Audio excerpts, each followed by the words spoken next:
ভাই একজন চালাক পলিটিশিয়ান কাস্টমারের কথা বলবো। গল্পটা হলো এমন যে উনি গেছে, টেকনিশিয়ানে বলতেছে ভাই চার্জ জমা নেয় না, ফোনটা অফ হয়ে রয়েছে। এখন টেকনিশিয়ান কি করছে, জাম্পার করে লাইন টাইনা দিছে চার্জিং আইসি যেখান থেকে ভিভেটের টাচ পয়েন্ট আছে ওখানে জাম্পার করে দিছে। এখন ভাই চার্জ জমা করেন তারপর আমি নেব। তখন চার্জ স্বাভাবিকের তুলনায় অস্বাভাবিকভাবে বেশি সময় লাগে জমা নিতে।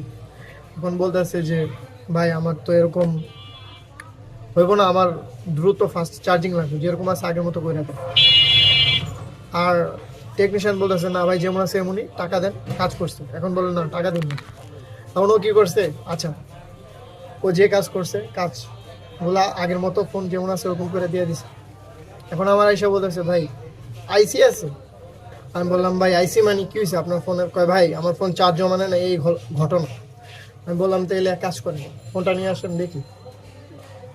ফোনটা খোলার পরে চার্জিং আইসির সাথে একটা কয়েল দেখায়, বলতেছে ভাই এই আইসিটা আছে আপনার কাছে, এটা চেঞ্জ করলে মনে হয় আমার ফোন চার্জ জমা নেই, মনে হয় এখানে এইসবই বলছো। তারপরে ওই জিনিসটা বলতেছে, আমি হাসতেছি মনে মনে যে এটা হলো বাক কয়েল। কারণ কয়েল হলো দুই ধরনের, আমরা জানি বুস্ট কয়েল আর বাক কয়েল। বুস্ট কয়েল হয় লাইটিং সেকশন ইউজ করে, আর বাক কয়েল সাধারণত ইউজ করা হয় বেশি। আর আমি বললাম ভাই এটা তো কয়েল, ভাই এটা বিপিএইচ উৎপন্ন করে, এটা তো আপনার ওই কাজের না। ভাই এটা মনে হয় নষ্ট হয়ে গেছে, এসিটা আছে। আমি আর কোনো কথা না বললাম, সুন্দরভাবে যেমন আছে ওরকম করে দিয়ে দিচ্ছে। আর বলছি ভাই আপনি যদি ওর টাকাটা দিয়ে দিতেন, আমরা ফোনটা যেমন আছে ওরকমভাবে চলতো তাইলে।